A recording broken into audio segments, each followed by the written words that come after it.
So our today's updates, April 19th, a lot of exciting updates this week. And we will start, of course, with Llama 3, which was released yesterday. Just to remind you, the first Llama was released in February of 23. It was not really open source, although it's percolated and started a lot of activity. In July 18th, Llama 2 was released, and it was truly open source for both private research and commercial use. And now, 9 months later, also on April 18th, we have Llama 3 from Meta, from Facebook. So these are Llama days to remember. And also, yesterday was also birthday of Andrew Ng. So he was, his family from Hong Kong, but he was actually born in London, UK. And he's, of course, a very famous AI person. And so what do we have? We have two models, 8 billion parameters and 70 billion parameters. And they both have relatively short context length, only 8,000 tokens. They were trained with 15 trillion tokens. This is amazing because the previous model was something like 2 trillion, so now it's 15. And Facebook, I mean Meta, put a lot of effort on cleaning, preparing the training data, because it's better to use less data but good data than a lot of bad data for training, right? So they put a lot of effort in preparing data, and also a lot of data. And a lot of this data is actually software related, so these models are much better at doing coding, which is great. I tried it, it's really good. They trained on a custom-built 24,000 GPU cluster using H100s, which is extremely expensive. So there is one more model to come, which is 400 billion parameters. And the models will be available on Facebook applications.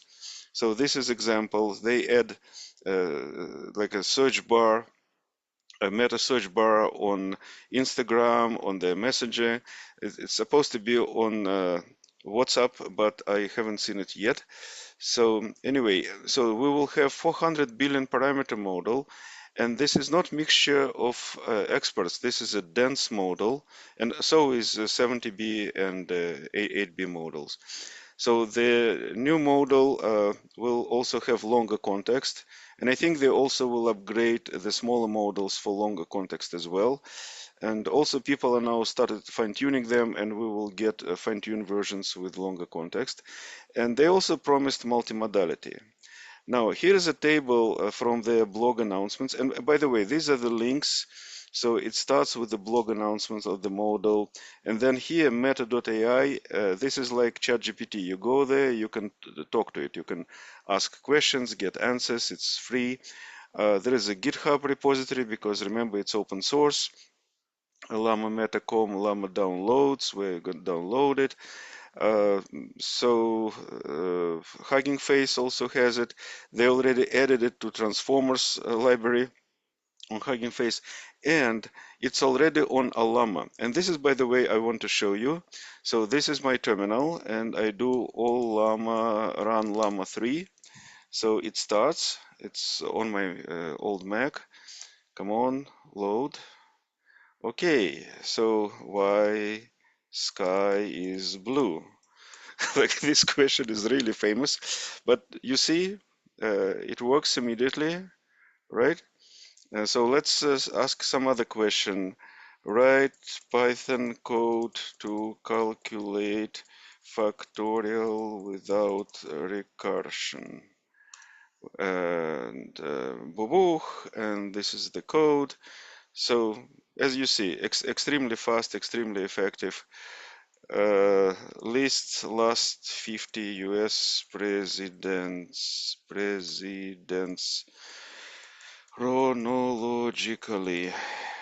Okay, here's the list. Okay, so you see the model. It's fast, it's very good. Now, how good is it? Let's look at this table. So here we have Llama 3 8 billion parameters, and it is compared with the Llama from Google and from Mistral 7B Instruct. Well, Mistral is a classic. It's a great model. But look, here we have 68, 58, 34, 26, 62, 36, 79, 39, 30, 11. So Meta Llama 3 is better, so much better. And by the way, you can feel it once you start using it. It's immediately, you can see the result. And here, Meta Llama 370B compared with two of the top models. One is Gemini Pro 1.5 and another is Claude 3 Sonnet, which is a great model. And again, you see it's on par or like approximately, so 82 against, well, approximately 82, 79, 39, so it's about 40, about 40. So here it's better on human eval. 93, 91, 92, 50, it's between approximately 60 and 40. So yeah, you see it matches the top commercial models, whereas being completely open source. So this is great. This is code showing that it's already included in Hugging Face transformers, and using PyTorch you can run it. So Llama 8B is definitely better than Mistral 7B, and Llama 70B is on par on Gemini Pro 1.5. So our model and weights are licensed for both researchers and commercial entities, upholding the principles of openness. So this is a great news. This is a diagram people put together comparing different models. So on the bottom, it's number of parameters, and on vertical is MMLU, which is kind of a science mixed test, very famous test. Well, they selected one of the tests. What's Llama 3 8B? So you see low number of parameters and good results. And this is 70B, right? More parameters and even better results. Note that these models, Llamas and Mistral 822B and the Databricks model and well, Mistral, this was in December, but these others were released in the last several weeks, and they're all open source. So suddenly we have high quality open source models released like very, very fast in a short period of time. Okay, next big thing is Grok from, well, Elon Musk from X.ai, and now it has vision, and this is again great. So you have multimodal, and these are demonstrations of what it can do. Well, Tesla uh, traditionally can understand the surrounding, the physical world very, very well, and now this ability is kind of passed to Grok. Um, Again, if you go to this video, I highly recommend to see the demonstration of what it can do. Like it can analyze the chart, it can analyze like what's on the table, what's in the room, answer questions, make decisions. It's great. This is a very good chart. So what it shows is that models are improving with time, and traditionally, like 12 years ago, people started competitions about image classification, right? And they were progressing slowly. And then visual reasoning and other, and now you see multitask language understanding, competition level mathematics. What's interesting, the speed of growth. So from slow, it now we see it very, very fast, and it goes to human level and achieves it, let's say from 21 to this time, like in 2-3 years, achieves human level performance. Amazing progress. Okay, next is something I put together. I wanted to make a table to see which technologies are used in corporate world, and so I tried to make a list of most common use cases. And the most common by far is AI chatbots, right? And the copilots, assistants, sentiment analysis, personalized recommendations, personalized targeted advertisements, predictive lead scoring. This I was doing like 5 or 6 years ago. Forecasting, trend analysis, of course, writing, posts, articles, newsletters, email responses, multilingual ability, translation, HR screening, training, document management, a lot of work. Any business need document extracting data, for example, from invoices, contracts, reports, and so on. Fraud detection, anomaly detection, risk assessment. So, and these are technologies which people use for these use cases. And what's interesting, for many of them, you see this in red, which is LLM and RAG, retrieval augmented generation.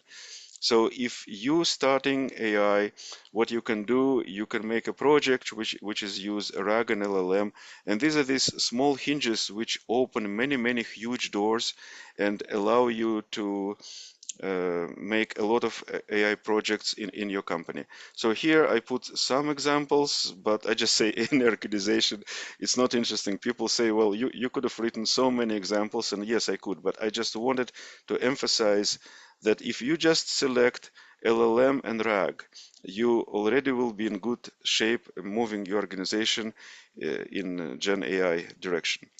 Okay, Atlas robot from Boston Dynamics. Boston Dynamics is famous for their robots. There are a lot of videos where they're dancing and jumping. And this robot is absolutely amazing. So it's a new generation. Again, this video shows a good demo and its abilities. Usually these robots are just mechanical things. They are not really AI enabled.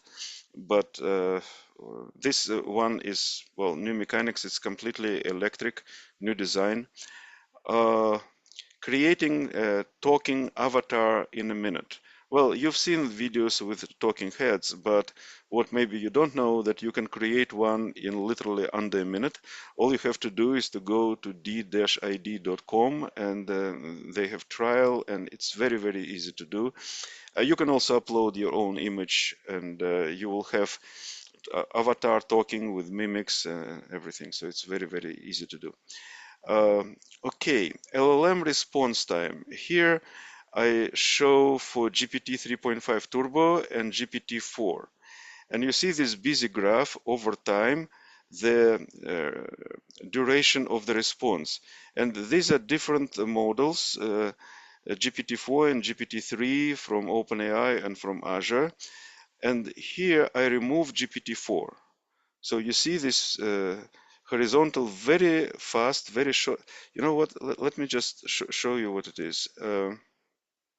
So here is the graph, and let me remove Azure GPT Turbo and Azure GPT-4 and another GPT-4 and another GPT-4. You see? So all the long responses and unstable duration is because of GPT-4.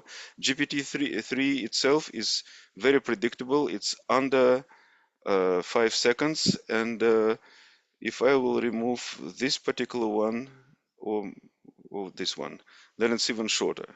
So you see it's about 2.5 seconds. Okay, and it's very cheap. So this is about duration of the models of the response. Some miscellaneous things. Andrej Karpathy, after he left OpenAI, he's playing with code.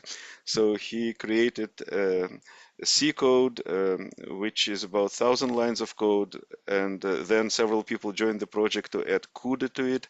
So now it runs as fast as PyTorch, but it's a very short, very small amount of code. So you don't need to load hundreds of megabytes of libraries to run it. This is interesting. On Huggingface, apparently there is a table with 135 different text re-ranking models. Re-ranking used in a RAG system, retrieval augmented generation. So after you find some, let's say, pieces of text from different documents using vector similarity, then you want to find which are more relevant to the question.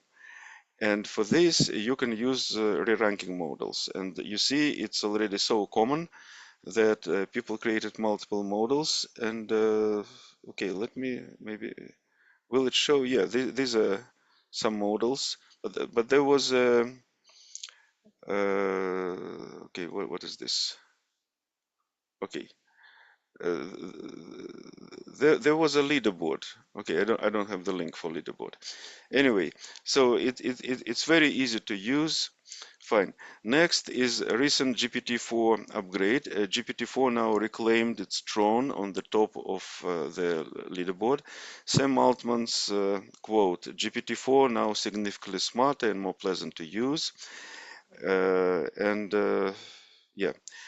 Gemini 1.5 Pro now understands audio, uses unlimited files, acts on your commands, and has JSON mode, which is very convenient. DeepLearning.ai created a new course about quantization fundamentals. NSA publishes guidance for strengthening AI system security. It's called Deploying AI Systems Securely, Best Practices for Deploying Secure Resilient AI Systems. So this is the link where you can download it.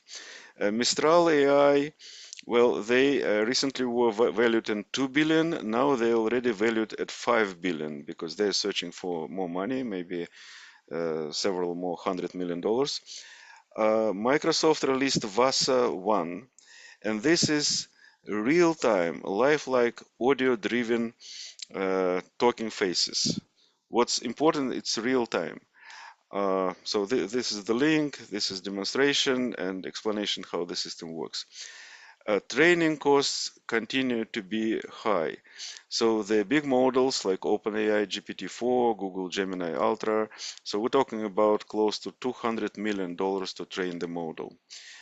Next one is interesting. This is military defense. So they were doing simulated dogfights and AI won against people. So this is, yeah. Next, ISO standard documentation. So it's international standard that specifies requirements for establishing, implementing, maintaining, and continually improving artificial intelligence management systems, AIMS, within organizations. So you can go to this link, download the standard, and follow it. Probably it will be a requirement for people who develop the systems in corporate world. Okay, 14 ways to use AI in marketing that actually work. Very good article. So these are 14 things you can do to improve your marketing using AI. Google new Infini-attention. Remember that Google pioneered attention mechanism, and the famous article "Attention is all you need" is in 2017. So this year there's another article, so this is the link to it, which is called "Leave No Context Behind: Efficient Infinite Context Transformers with Infinity-attention." So Google is known for their new Gemini models, which have million tokens length and even 10 million length. Infinity-attention retains and compresses the attention memory from all previous segments. This means that the same 500K document, each 100K window maintains access to the full document context. Okay, so this is a technical article, and it's good that they actually published how they do that. The rise of the Chief AI Officer, CAIO. So first of all, US government now requires all the federal agencies not federal, to name their chief AI officers. And why they're doing this? Well, because government creates new laws and regulations and policies concerning AI, and they want these agencies to be able to enforce them. So agencies should hire AI specialists, and they should have, of course, chief AI officers. Finding a specialized AI executive is rapidly becoming critical, as finding CFO, CMO, which is Chief Financial Officer, Chief Marketing Officer. The Chief AI Officer will likely be the most transformative C-suite recruit yet. CAIO must operate as C-suite peers, not a subordinates manager. And these are some abilities which this person should have and things he should do. Craft AI vision, scouting use cases and feasibility, separate hype from reality, communicate, get stakeholders on board, recruit right people, evangelize, educate, governance, risk management, proactively apply AI for benefit of enterprise, cross-disciplinary strategic thinking, avoid the leadership traps, avoid budget fights and battles. This is really difficult. Like, I know I am not a chief AI officer. I'm a developer, I'm evangelist, I'm many things, but definitely not a high-level bureaucrat and politician. So it's difficult to find those people. AI landscape is evolving at an unprecedented pace. This is true. The complexity and pace of AI systems development make it nearly impossible for existing executives to master while still focusing on their core responsibilities.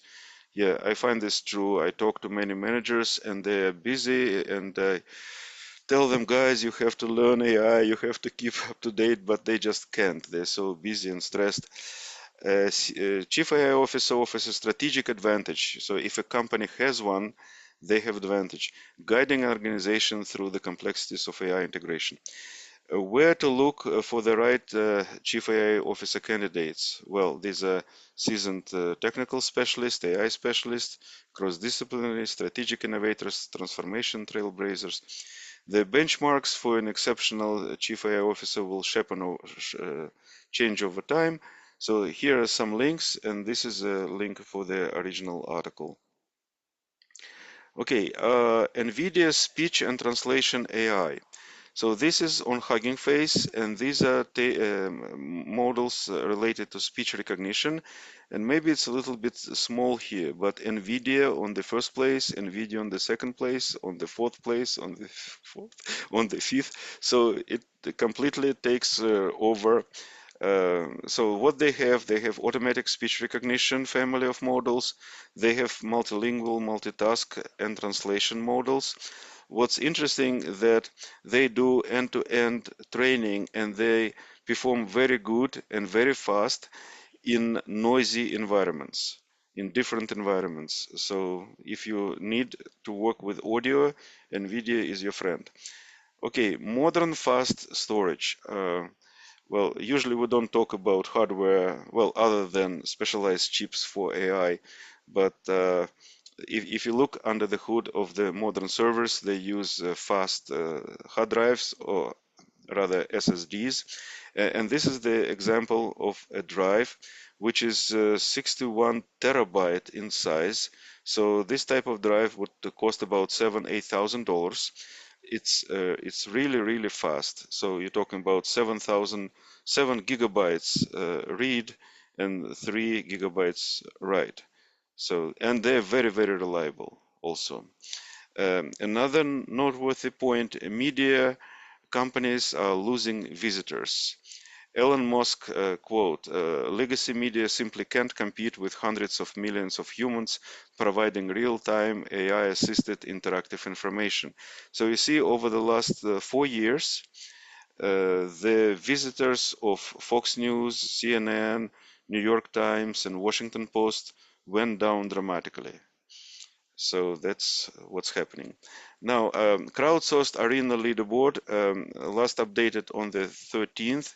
So we don't have Llama 3 yet here, but you see that the first two leadership position is returned to GPT-4, although the difference is very small. So you see 1259, 54, 53 for Claude, and this is plus minus 3, plus minus 5 error.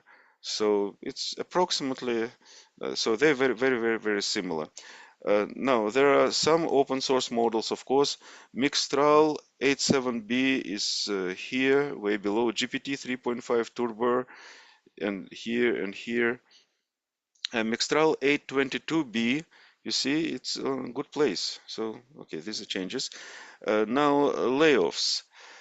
So layoffs still continue to be much smaller than last year, but look at the red for April in 23 and for 24. They are approximately the same. So the blue is companies with layoffs, so it's less companies, but the number of total people laid off for April is approximately the same. So January, February, and March were much smaller, but April is about the same. Okay, position yourself as an AI expert. Uh, Well, first of all, top 3 resume mistakes costing you your job. No clear objective, no results, only activities, and too many words. So it actually helps if you focus your resume on specific things you want to specialize in. and remove, yeah, you have a lot of experience, you have a lot of technologies, and different languages. Remove them all from the resume. Make it shorter, make it focused, like sharp, and it really, really helps. America AI job hotspots. So you see, it's Washington, it's, Seattle, Washington. It's Silicon Valley. So we're talking about San Jose and San Francisco. Then, of course, Austin, Texas, and Washington, D.C., Northwest Arkansas, and also Raleigh and Atlanta. Okay, we are in New York. Well, in New York, we have Facebook, Meta, and Jan LeCun. And okay, and here probably Connecticut and Boston. Uh, Top AI skills to include in the resume: prompt engineering, programming languages for AI, which is of course Python, or maybe C, a little bit. Machine learning, neural networks and deep learning, natural language processing, NLP, and things related, like called cognitive computing skills in aggregate, which is human thinking, recognizing images, patterns, sentiment analysis, risk. How do you show AI skills on your resume? So you need to mention specific tools you use, like Python, TensorFlow, PyTorch, Scikit-learn, so on, and you need to summarize the outcomes received. Okay, this is it for today. This is me without change, and thank you.